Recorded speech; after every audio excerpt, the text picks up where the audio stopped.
Real Bus está de volta à estrada. Uma volta responsável e controlada, seguindo todo o protocolo de higiene recomendado pelas autoridades de saúde. Uso obrigatório de máscaras, álcool em gel para todos, higienização completa dos ônibus e renovação do ar a cada minuto durante o trajeto. Se o seu destino for João Pessoa, Campina Grande, São João do Cariri, Serra Branca, Sumé, Monteiro, São José dos Cordeiros ou São Sebastião do Umbuzeiro, conte com a gente. Mesmo em tempos desafiadores, o compromisso da Real Bus é com a sua satisfação.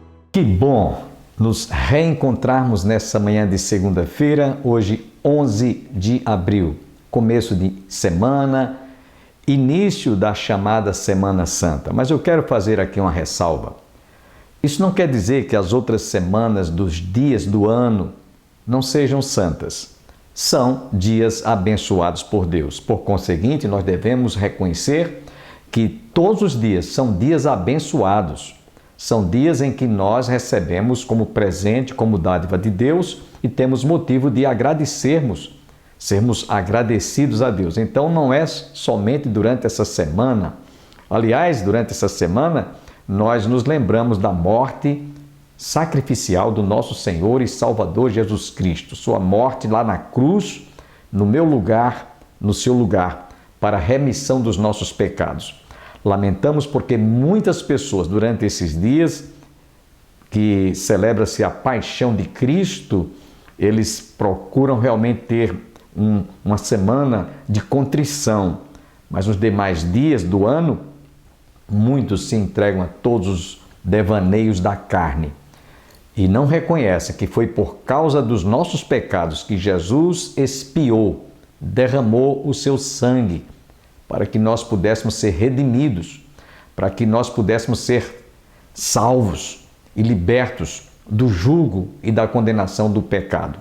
Por isso, durante essa semana, você deve refletir bastante sobre o sentido real, a morte sacrificial de Jesus, lá na cruz, seu sacrifício, o sangue que ele derramou, não é? Sem merecer receber a morte por crucificação.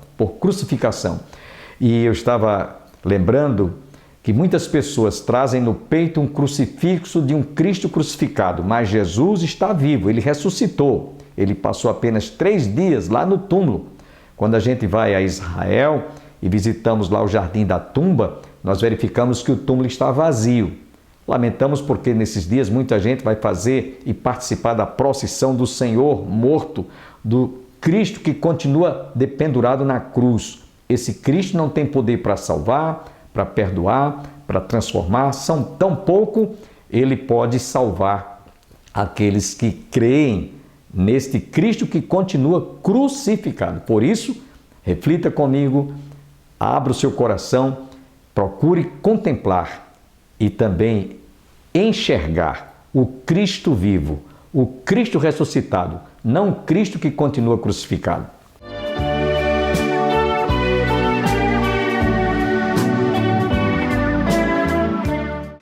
No livro do profeta Malaquias, capítulo 4, nós vamos ler esses últimos 6 versículos do último capítulo do profeta menor de todo o Velho Testamento, Malaquias.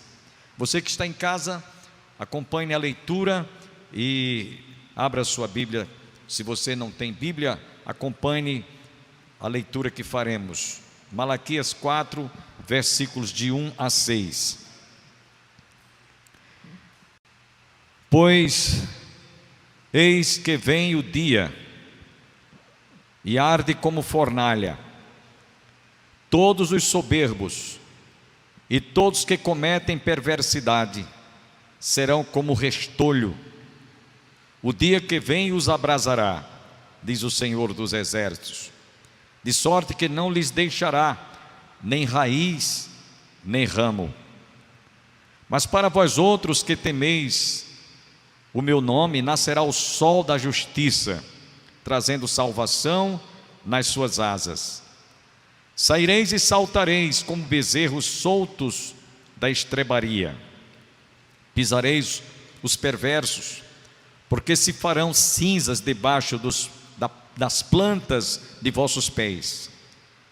Naquele dia que prepararei, diz o Senhor dos Exércitos, Lembrai-vos da lei de Moisés, meu servo, a qual lhe prescrevi em Horebe para todo Israel, a saber, estatutos e juízos. Eis que eu vos enviarei o profeta Elias, antes que venha o grande e terrível dia do Senhor. Ele converterá o coração dos pais aos filhos e o coração dos filhos a seus pais, para que eu não venha e fira a terra com maldição. Vamos orar. Senhor, mais uma vez nós subimos à tua casa nessa noite com o propósito de te adorarmos em espírito e em verdade. Aqui estamos também com os nossos corações abertos para aprender no teu santo templo através desta escritura que acabamos de ler. Fala ao nosso coração de tal maneira que as nossas carências, as nossas necessidades, os nossos pecados, Senhor, nessa noite, através desse estudo, possam ser confrontados com a tua palavra e possamos, ó Deus, sentir a tua palavra nos fortalecendo, levantando o ânimo daqueles que estão desanimados, sarando o coração daqueles que estão com seus corações feridos, enfermos. Ó Deus, levantando também o ânimo daqueles que estão desanimados, Senhor, abatidos, angustiados, diante de tanto sofrimento, perseguições, lutas, provações, que muitas vezes sobrevêm sobre a nossa vida, sobre a nossa casa, sobre a nossa família, sobre o nosso coração. Portanto, fala-nos através da tua palavra, e que nós possamos nesta noite aplicar todo o ensinamento que está aqui, Senhor, embasado nesta escritura. Portanto, fala ao nosso coração. Te pedimos a tua bênção extensiva a todos quantos estão nos assistindo agora em casa, em nome de Jesus. Amém. Os irmãos tenham a bondade e podem sentar. O estudo que nós vamos concluir hoje tem como título o culto que agrada a Deus. E em especial, particularmente nesse capítulo 4, nós vamos estar abordando esse subtítulo que seria: em meio à perversidade ainda há um remanescente. O profeta Malaquias, que tem como título da sua mensagem, ou seu próprio nome, significa meu mensageiro. E ele veio realmente trazer uma mensagem de Deus para o coração, não só do povo, mas inclusive dos sacerdotes. Nós aprendemos aqui, que estavam fazendo determinadas atividades eclesiásticas e alguma liturgia, sem aquele senso de responsabilidade, sem temor e sem estarem levando a sério aquilo para o qual eles haviam sido convocados e chamados por Deus. E isso trouxe uma mensagem dura para os sacerdotes. O Senhor reprovou aquilo que eles estavam fazendo de forma leviana. E Malaquias, portanto, como o último dos profetas menores de todo o Velho Testamento, trouxe uma palavra dura para os sacerdotes, para as suas famílias e também para aqueles que estavam negligenciando manter a casa de Deus através dos dízimos. Isso tudo nós estudamos durante essas semanas aqui com o pastor Júnior e este que vos fala. Eles estavam, portanto, em falta com Deus, e a palavra de Deus para aquele povo naqueles dias foi uma palavra de repreensão. Ele também fora levantado por Deus para restaurar o culto que o povo há muito tinham deixado de prestar a Deus de forma agradável. E portanto a sua palavra, ela teve esse embasamento. O povo precisava de ouvir verdades que eles talvez não gostariam de ouvir, verdades que por sinal às vezes até parecem que elas são como uma espécie de um açoite, mas que é preciso, porque Deus repreende aquele a quem ama e repreende aquele a quem Ele recebe por filho. Há muita gente que só quer receber mensagens que venham massagear o ego, mensagens que vão apenas trazer um alento para as pessoas se sentirem mais alegres, mais felizes, mais realizadas na sua vida, materialmente falando, mas elas desprezam o que há de mais importante, que é ouvir a palavra de Deus no que diz respeito àquilo que Deus espera de cada um de nós e que muitas vezes nós estamos fazendo de forma relaxada. E a Bíblia diz: maldito aquele que fizer a obra do Senhor relaxadamente. E essa foi a tônica da palavra do profeta Malaquias.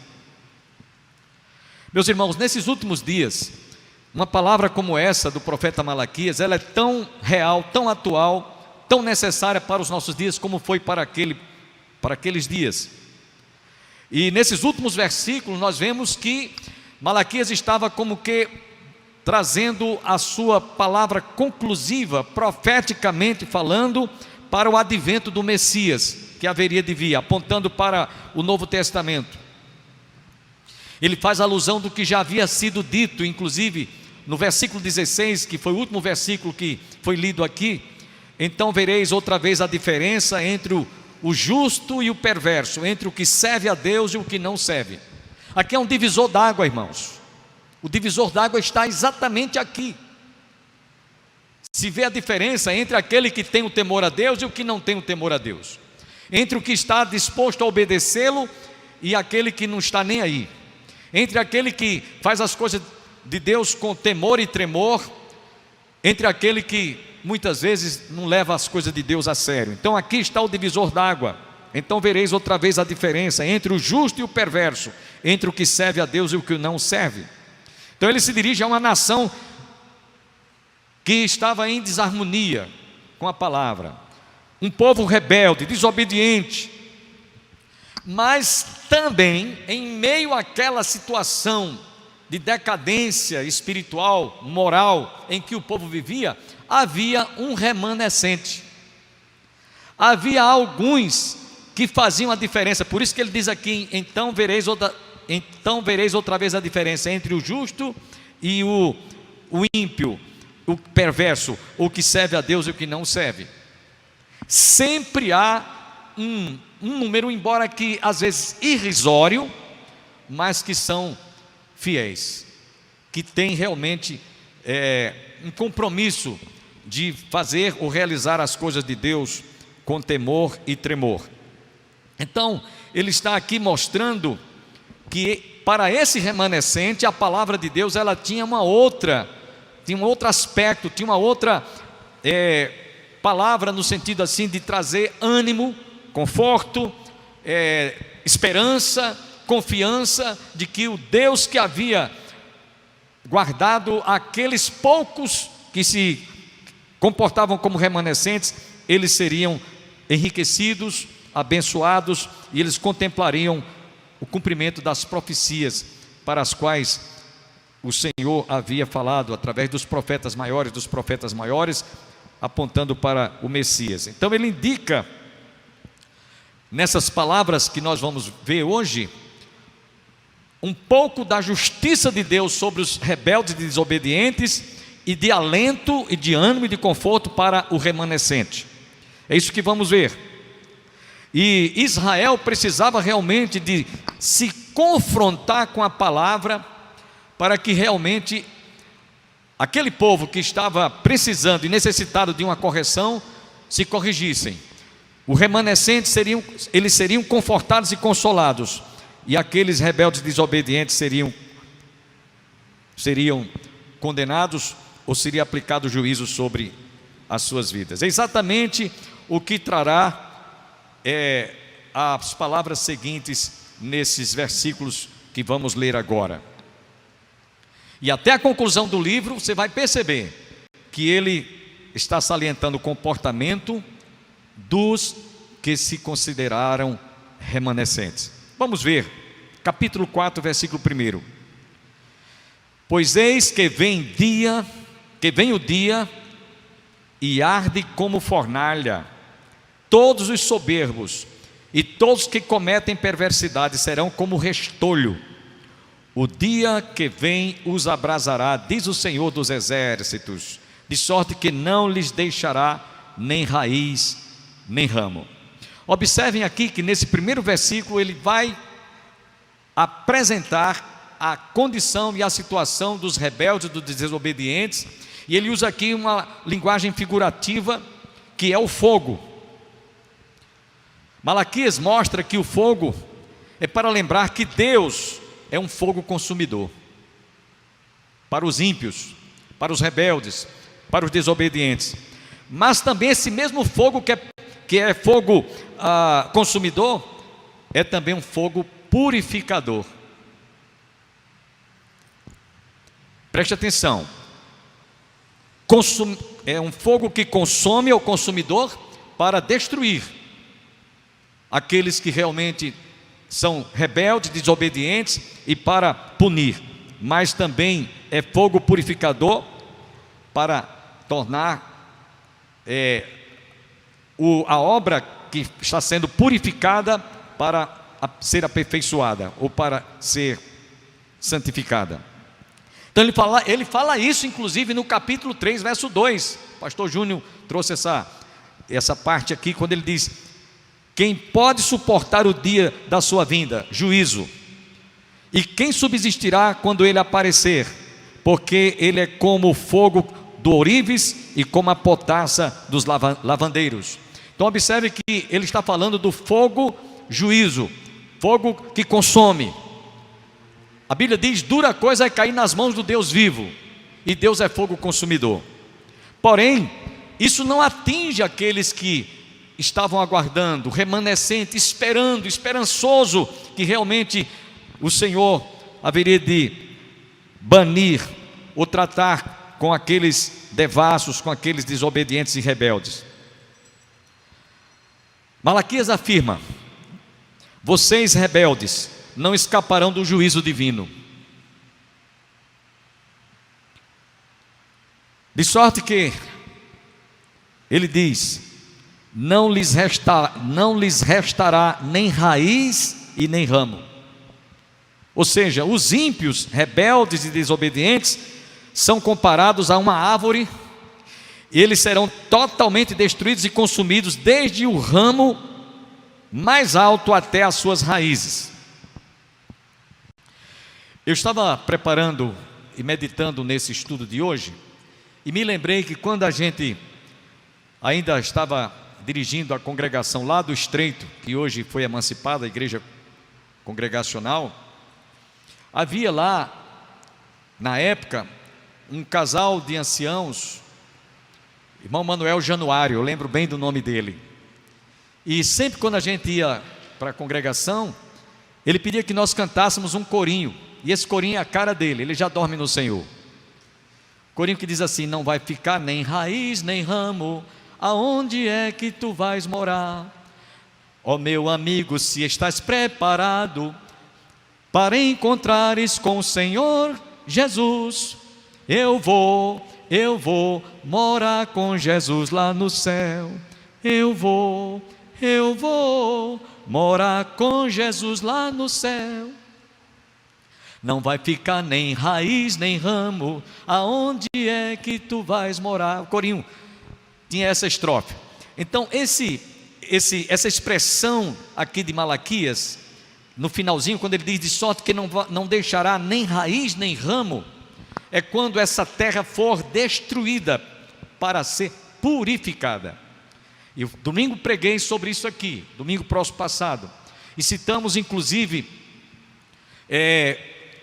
2 Pedro capítulo 3, que diz que os céus e a terra que agora existem estão entesourados para o fogo, em que os elementos dos céus serão abrasados e se derreterão.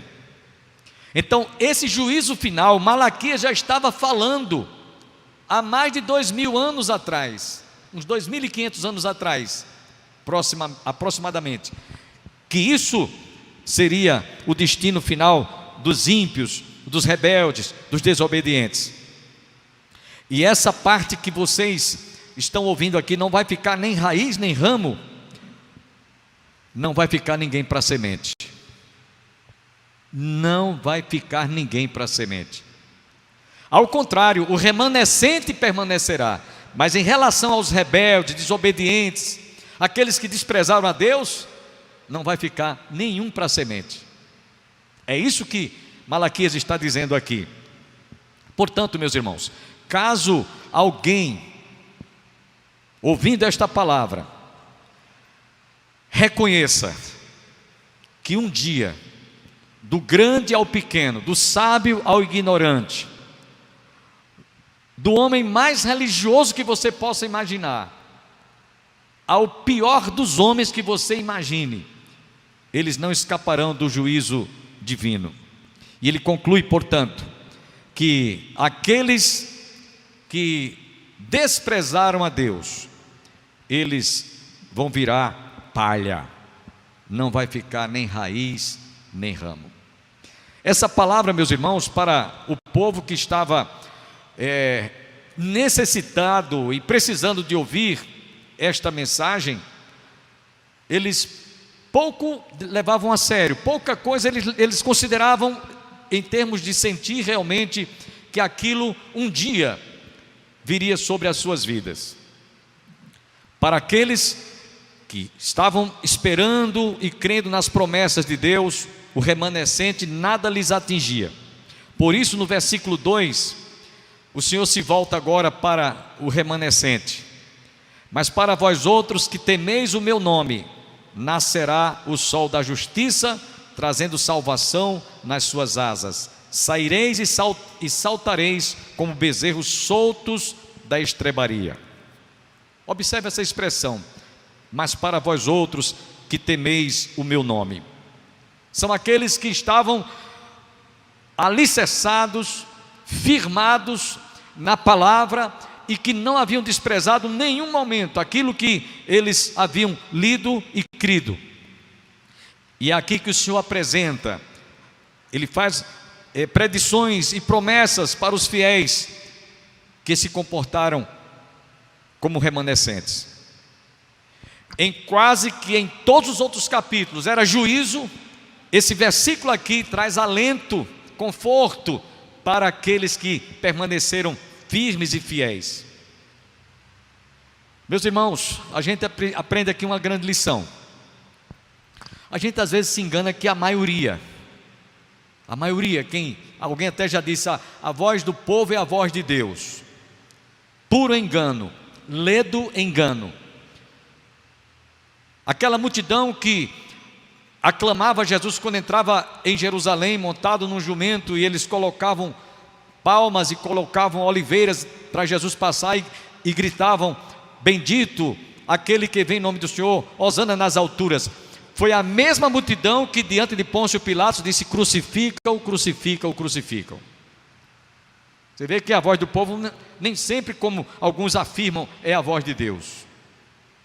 400 profetas, 450 falsos profetas profetizavam contra um único homem de Deus, o profeta Elias, lá no Monte Carmelo.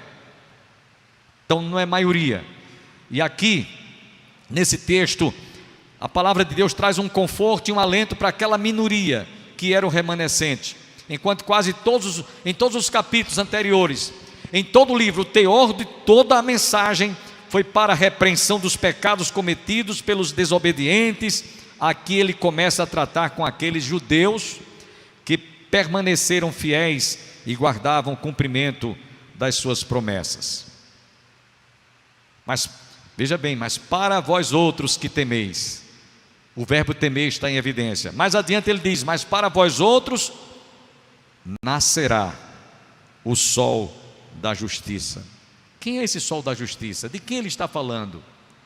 Ele está falando, meus irmãos, do nascimento do Messias, Jesus, o esperado de todas as nações, que ainda não tinha vindo, que ainda não tinha nascido, que eles ainda aguardavam. E todos aqueles que creram nas suas promessas e esperavam o sol da justiça, ele diz aqui que ele surgiria para queimar ou levar os ímpios a juízo e os infiéis a serem condenados. Mas para os que fossem fiéis, aquele remanescente, os seus raios seriam salutares. O sol da justiça era como se fosse o sol quando amanhece, trazendo, irradiando luz, trazendo para aqueles que estão recebendo os primeiros raios do sol, aquela esperança, aquela expectativa de um dia abençoado. Assim, meus irmãos, é como ele trata do sol da justiça. Mas para vós outros que temeis o meu nome, nascerá o sol da justiça, trazendo salvação nas suas asas. Então, para aqueles que esperavam, para aqueles que estavam aguardando, o remanescente, havia esperança. E eu estava meditando, irmãos, nessa parte aqui, e comecei a pensar, preste atenção. Assim como aqueles fiéis remanescentes aguardavam o sol da justiça que estava para surgir, que estava para nascer, que estava para vir, trazendo alento para eles, esperança. O sol da justiça, que era Jesus, em meio a esse mundo em que nós estamos numa situação tenebrosa, em meio a esse momento em que nós vemos um verdadeiro caos sobre todos os aspectos, caos social, caos político, caos moral, caos familiar, caos social, sobre todos os aspectos, nós cristãos, nós povo de Deus, esperamos, aguardamos como remanescente a volta eminente do nosso Senhor e Salvador Jesus Cristo. Essa é a nossa esperança, Cristo em vós, a esperança da glória. Eles esperavam o primeiro advento de Jesus, nós esperamos o segundo advento de Jesus. E nada disso, portanto, que estamos vendo hoje, de tanta perturbação, de tanta inquietude, de tantos conflitos, de tanta desesperança, irmãos, abate a nossa fé. Pelo contrário, nós esperamos novos céus e nova terra, nos quais habita a justiça. Nós poderemos comparar, pastor Júnior, que nós somos esse remanescente de uma geração secularizada, de uma geração que está fadada a ser aniquilada, a ser destruída. Nós somos esse remanescente, presbítero Sidney, porque esperamos e aguardamos confiantemente.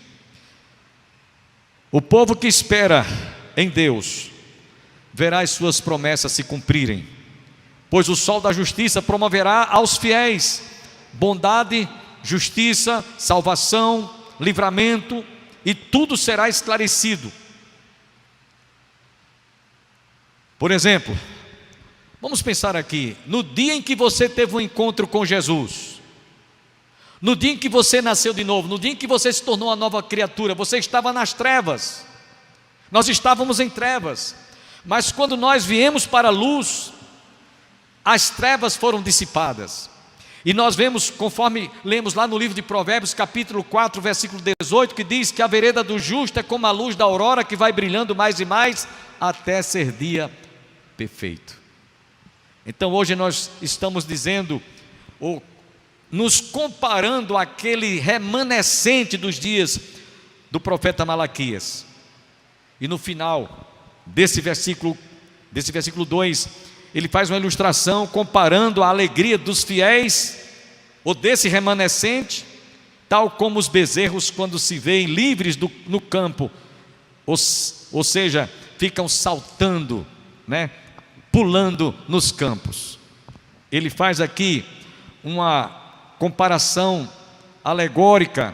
Assim é o que está no coração dos fiéis. Nós estamos como bezerros saltando da estrebaria.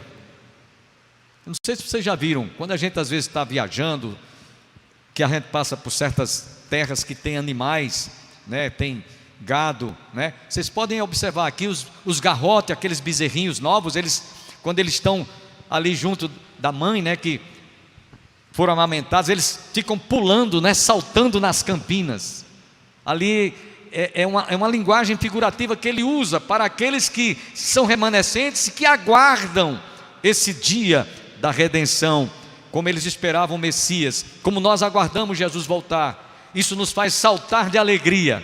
Louvado seja o nome do Senhor. Essa é a nossa esperança, irmãos. Agradeço a você que esteve conosco. Esperamos em Deus nos reencontrarmos amanhã para a realização de mais um programa Opção para a Vida. Que todos recebam as bênçãos do Pai, do Filho e do Espírito Santo. E não esqueçam, dias 17 e 18, estaremos celebrando culto em ações de graças pelo 31º aniversário do programa Opção para a Vida, bem como a conferência missionária nas dependências da Igreja do Calvário. Estará presente louvando a Deus a nossa irmã missionária e cantora Denise e seu esposo Miguel, pastor Miguel, estará ministrando a palavra de Deus.